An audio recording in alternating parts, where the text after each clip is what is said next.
Emma Martinez clutched her worn messenger bag tighter as she hurried through the marble lobby of Sterling Enterprises, her sneakers squeaking against the polished floor.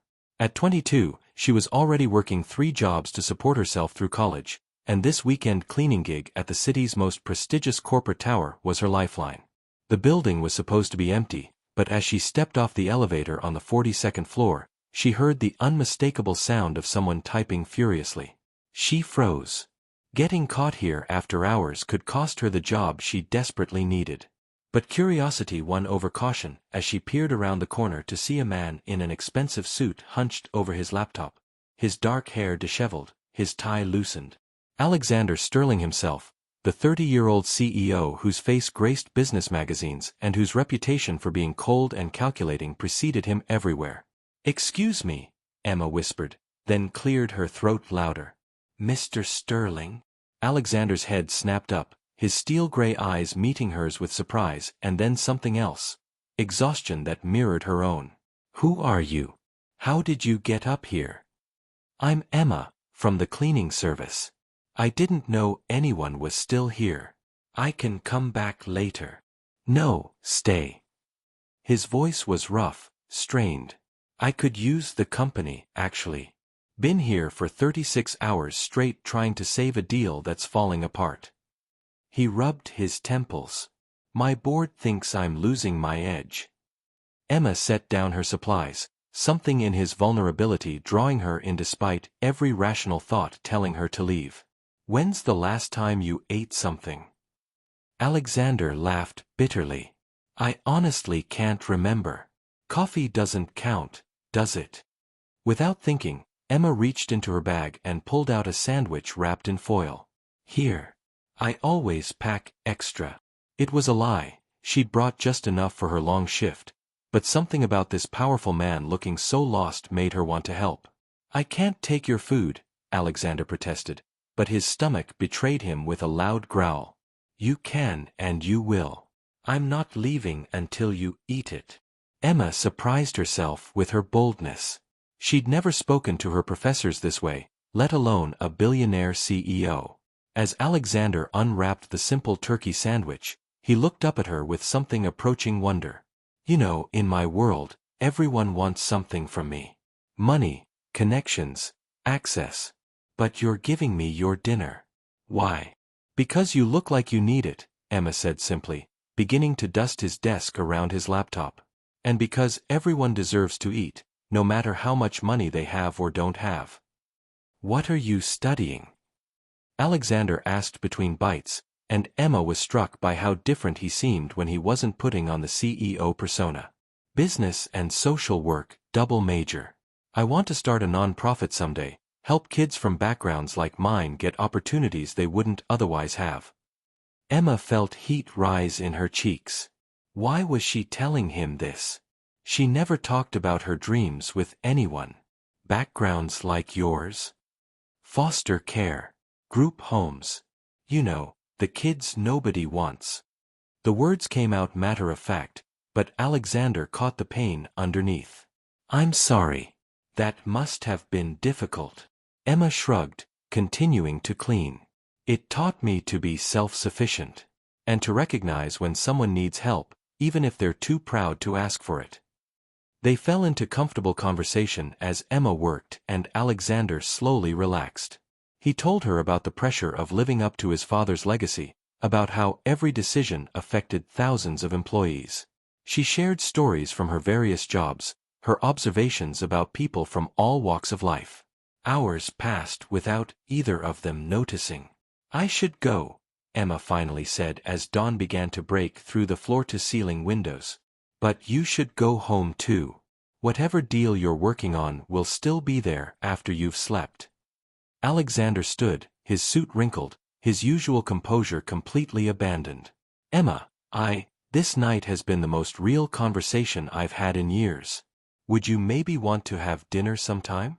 A proper one, not a sandwich at 3 a.m. Emma felt her heart skip, but reality crashed back in. "Mr. Sterling, I clean your offices. We're from completely different worlds. Call me Alex. And maybe we are from different worlds, but tonight proved that doesn't matter as much as I thought. He pulled out his phone. Just think about it. Against her better judgment, Emma found herself giving him her number. As she gathered her supplies, Alex caught her hand gently. Thank you.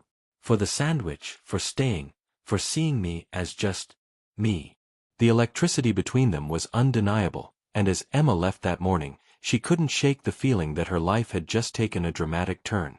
She had no idea how dramatically it was about to change, or that this one night of connection would create consequences that would bind their lives together forever. Little did she know that 6 weeks later, she'd be staring at 3 positive pregnancy tests, her world crumbling as she realized the fairy tale night had become a very real nightmare.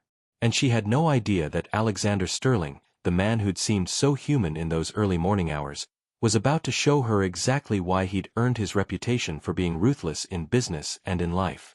3 weeks after that magical night, Emma sat in Alexander's penthouse office, her hands trembling as she waited for him to acknowledge her presence.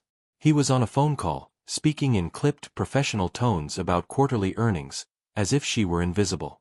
The man who had laughed with her over a shared sandwich, who had looked at her like she was the most fascinating person in the world, was gone. In his place sat the cold CEO she'd heard about but never met. Mr. Sterling, she began when he finally hung up, but he cut her off with a raised hand. Ms. Martinez, isn't it? From the cleaning service. His voice was ice. I trust this won't take long. I have actual business to attend to. Emma's stomach dropped.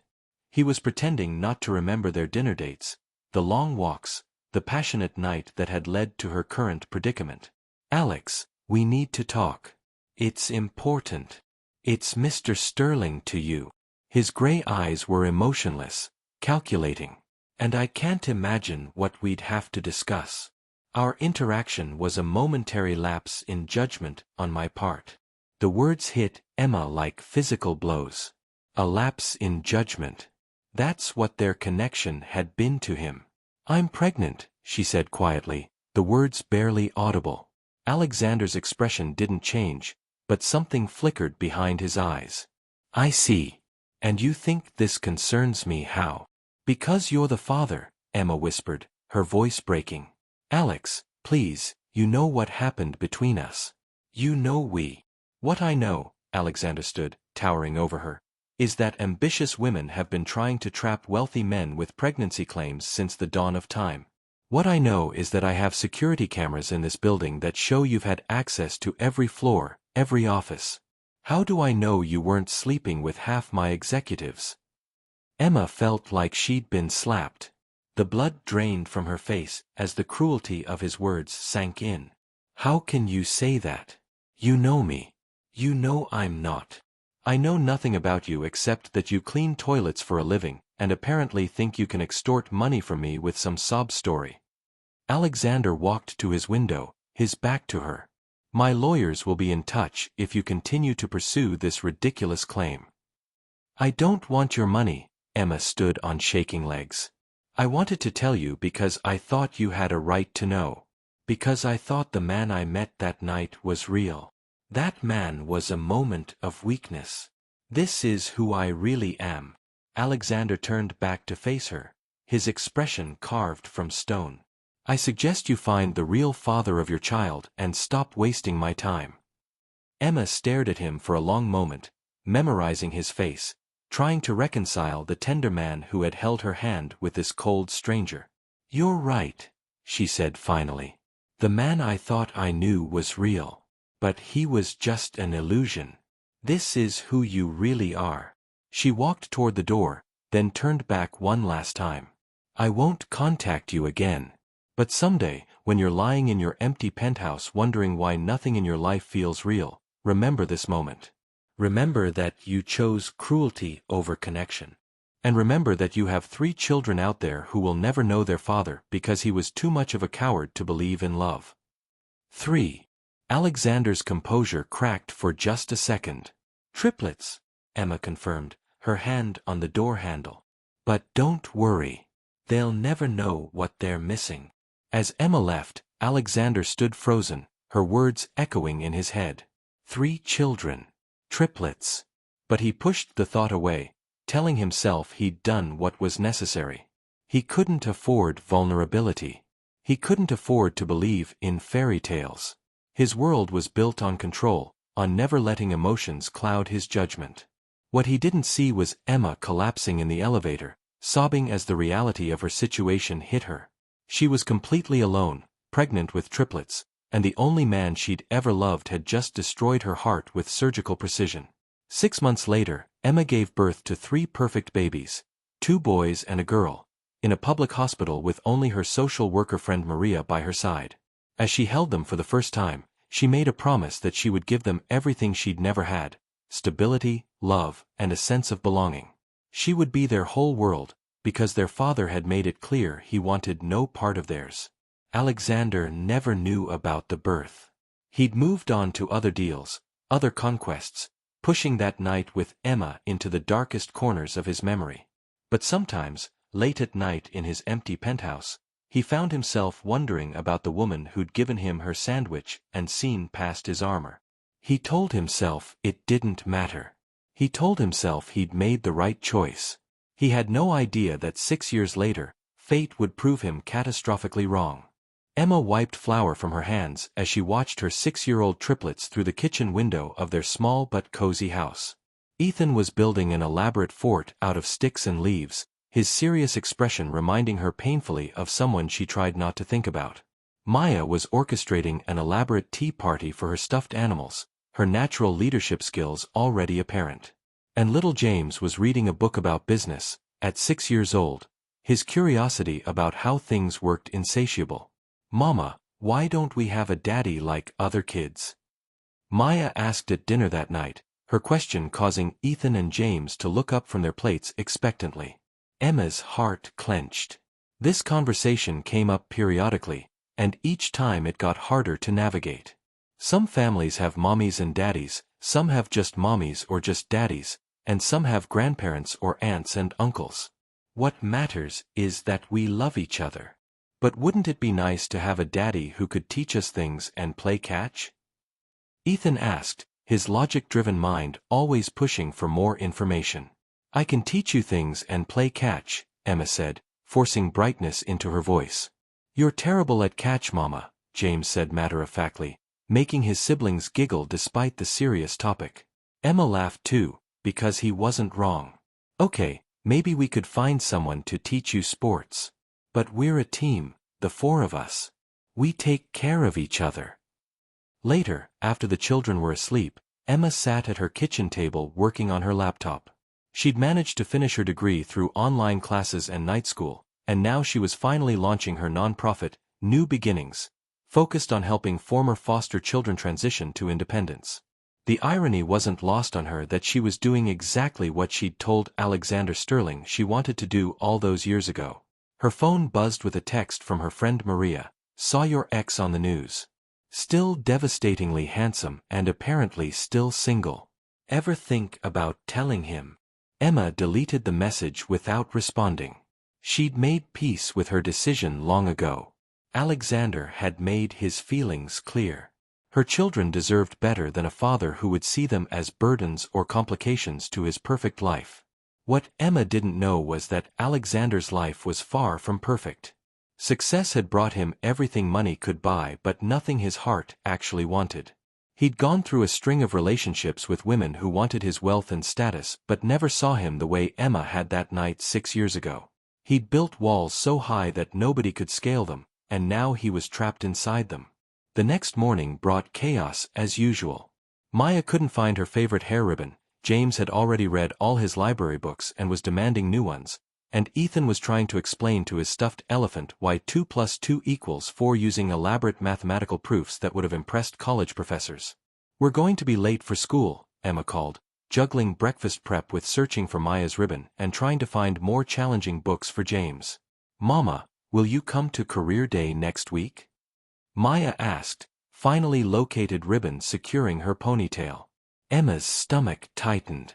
Career day was always difficult because her children would see their classmates' parents in impressive jobs while their mother was still building her nonprofit from their kitchen table.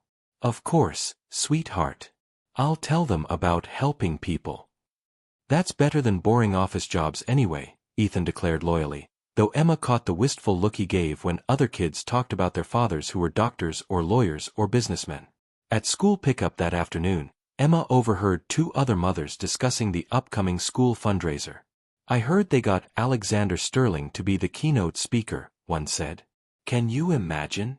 The Alexander Sterling at our little elementary school fundraiser." Emma's blood ran cold. Alexander Sterling. Here. At her children's school. Who's Alexander Sterling?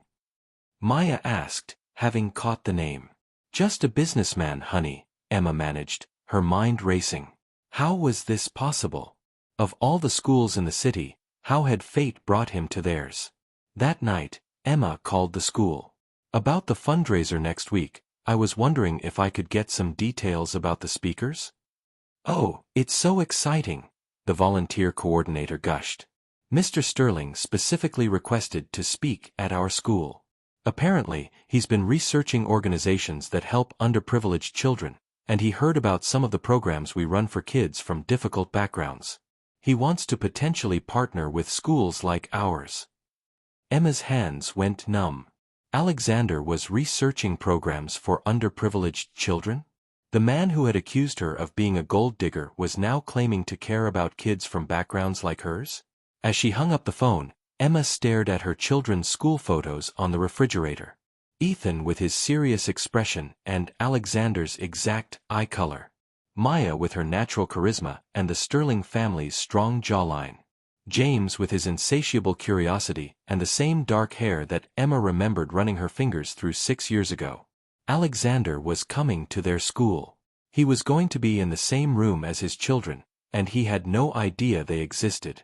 Emma had exactly 1 week to decide whether to keep the secret that had protected them all these years, or finally tell the truth that could destroy their peaceful life forever.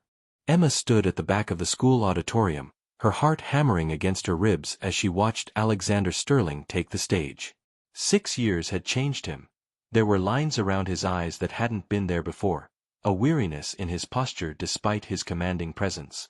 But he was still devastatingly handsome, still carried himself with that natural authority that had first drawn her attention.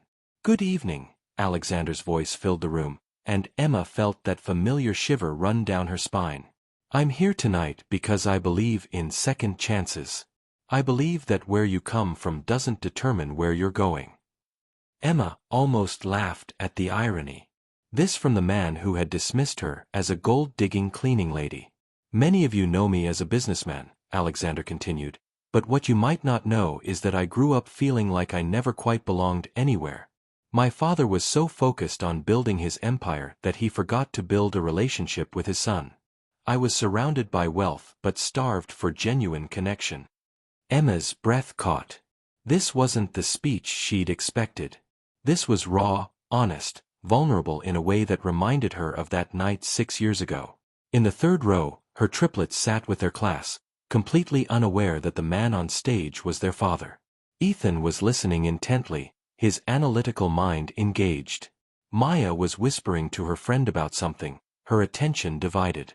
James was staring at Alexander with fascination, drawn by something he couldn't quite name. "I'm here to announce a new initiative," Alexander said, "a partnership between Sterling Enterprises and schools like this one to provide mentorship and resources for children who might otherwise fall through the cracks. Because every child deserves to know they matter." The applause was thunderous, but Emma barely heard it. She was staring at Alexander, seeing glimpses of the man she'd fallen in love with, wondering if this was real or just another calculated business move. After the presentation, parents and children mingled in the hallway. Emma tried to leave quickly, but Maya had other plans. "Mama, I want to meet the businessman," Maya declared, tugging Emma's hand toward the crowd surrounding Alexander. "Sweetheart, he's very busy. Please?" He seemed nice. Before Emma could object further, Maya had dragged her into the group. Emma found herself face to face with Alexander for the first time in 6 years, with their 3 children standing right beside her. Alexander's eyes met hers, and she watched recognition dawn slowly. His face went pale, his professional smile faltering. "Emma," he said quietly, the name seeming to catch in his throat. "Hello, Alexander." Emma's voice was steady, but her hands were shaking. "Mama, do you know him?" Ethan asked, his sharp eyes missing nothing. "We knew each other a long time ago," Emma managed. Alexander's gaze dropped to the three children, and Emma watched him really see them for the first time. Ethan's serious expression and gray eyes. Maya's commanding presence and strong features. James's dark hair and curious intelligence. "These are your children." Alexander's voice was barely audible. "My children," Emma confirmed, not saying our, but not denying it either. "How old are they?" Alexander asked, though Emma could see he was already doing the math. 6, Emma said simply. Alexander looked like he'd been struck by lightning. His professional composure cracked completely as he stared at the three beautiful children who shared his features, his expressions, his mannerisms. "Mr. Sterling, are you okay?" Maya asked with 6-year-old directness. "You look like you've seen a ghost." Yes, I'm fine," Alexander managed, crouching down to Maya's level. "What's your name?" "Maya Martinez. And these are my brothers, Ethan and James. We're triplets." "Triplets," Alexander repeated faintly, his eyes finding Emma's again. "Mama started a company to help kids like us," James piped up proudly. "Kids who don't have daddies and need help getting opportunities." The words hit Alexander like physical blows. Emma watched him struggle to maintain composure while his entire world shifted beneath his feet. That's wonderful," Alexander said to James, his voice thick with emotion. "Your mama sounds like an amazing woman." "She is," Ethan said loyally. "She takes care of us all by herself. She says we're a team." Alexander stood slowly, his eyes never leaving Emma's face. Could I speak with you privately for a moment?" Emma looked at her children, then at Maria who had appeared at her side. "Maria, could you take them to get some cookies?" "Of course," Maria said, understanding immediately. "Come on, kids. Let's see what treats they have." As soon as they were alone in a quiet corner, Alexander's carefully maintained control shattered. "They're mine," he said, not a question but a statement of dawning reality. "They're mine," Emma corrected firmly. "You made your position very clear 6 years ago." "Emma, I didn't know. If I had known." "You did know. I told you I was pregnant with triplets. You called me a liar and a gold digger. You threatened to have your lawyers contact me if I pursued my ridiculous claims." Alexander closed his eyes, the weight of his past cruelty crushing down on him. "I was scared. I was an idiot. I was." "You were exactly who you chose to be," Emma said quietly. "And I made my choice too. I chose to protect my children from that version of you. But I've changed. Emma, you have to believe me. I've spent 6 years regretting that night, wondering what happened to you, wishing I could take back." "It's too late for regrets, Alexander." Emma's voice was gentle but final. "I've built a life for us. A good life. My children are happy and secure and loved. I won't let you disrupt that just because you've suddenly developed a conscience." Alexander looked across the room at his children, their children, laughing with Maria, and felt his heart break and heal simultaneously. He'd spent 6 years building walls, and in one night, 3 6-year-olds had demolished them completely. "What do I have to do?" he asked quietly. "To prove I've changed? To earn the right to know them?" Emma studied his face, seeing desperation and sincerity warring with the control he was famous for. "I don't know if you can," she said honestly. "They don't need a father who shows up when it's convenient and disappears when it gets hard. They need someone who will love them unconditionally, who will put them first, who will be there for them no matter what." "I can be that person," Alexander said urgently. "Emma, please. Give me a chance to prove it." Emma looked at her children, then back at the man who had broken her heart but given her the greatest gifts of her life. "One chance," she said finally. "But the moment you hurt them, the moment you make them feel like they're not enough, I will disappear with them and you'll never find us again. Do you understand? Alexander nodded, overwhelmed by the magnitude of what he'd discovered and the responsibility Emma was offering him. I understand. And, Emma, thank you. For protecting them. For raising them. For giving me a chance I don't deserve. As they rejoined the children, none of them could have predicted how completely their lives were about to change, or how love could transform even the most guarded heart. 3 months later, Emma sat in her kitchen watching through the window as Alexander taught Ethan and James how to throw a proper spiral in their backyard. Maya was perched on Alexander's shoulders, acting as quarterback coach and critiquing their form with the authority of someone who had never actually played football. The transition hadn't been easy. Those first few weeks had been filled with awkward dinners, careful conversations, and children who weren't quite sure what to make of this new presence in their lives. Alexander had approached fatherhood the way he approached business deals, with research, preparation, and a determination to succeed that was both endearing and exhausting. Mama, why is Alexander reading parenting books? Ethan had asked after finding a stack of them in Alexander's car. Because he wants to be the best daddy he can be for you, Emma had explained, her heart softening despite her determination to guard it. But doesn't he already know how to be a daddy? Maya had wondered. Sometimes grown-ups have to learn new things too, Emma had said. Even really important things. Alexander had started small, taking them to the park, helping with homework, reading bedtime stories with an intensity that made Emma smile.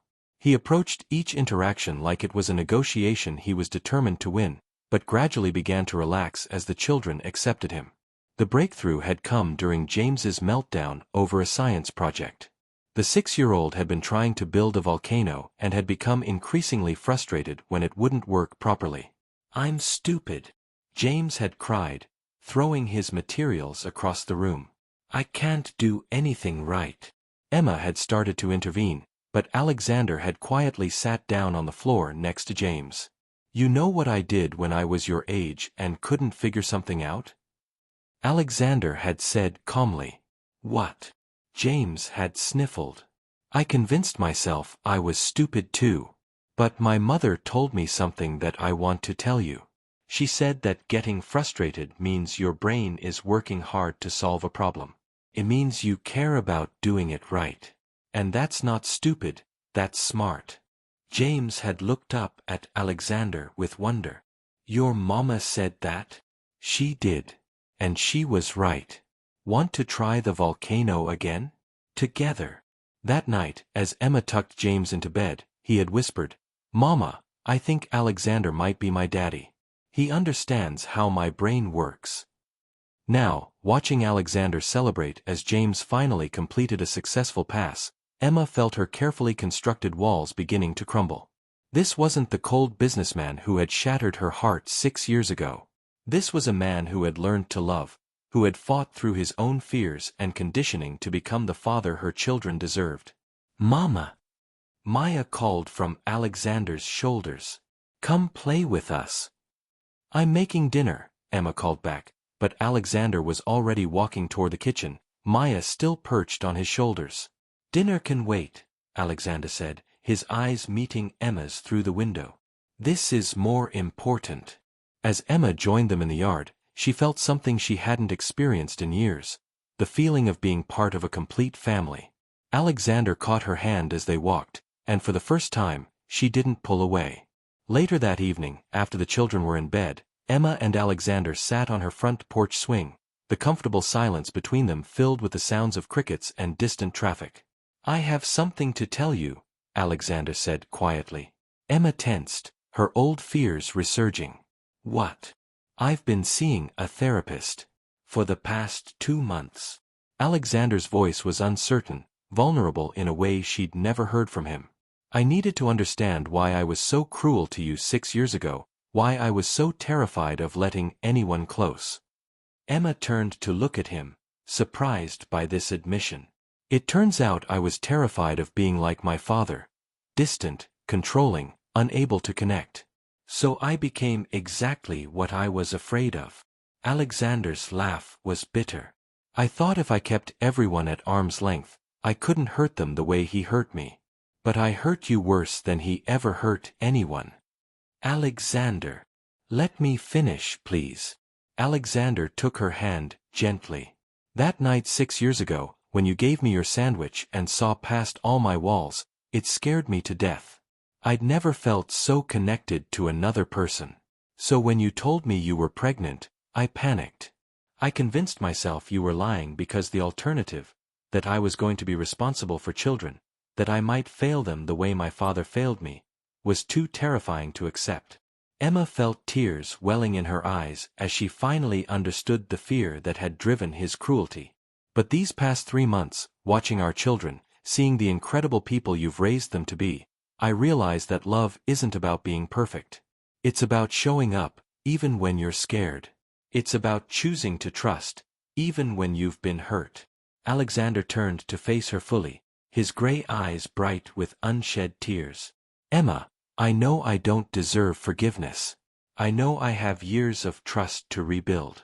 But I need you to know that I love you. I've loved you since that night 6 years ago, and I'll love you for the rest of my life, whether you can ever forgive me or not. Emma stared at him, seeing not the powerful CEO or the cruel man who had broken her heart, but the vulnerable person underneath who had been just as scared as she had been. I forgave you months ago, she whispered. I had to, for our children's sake. But Alexander, I'm terrified too. What happens when the novelty wears off?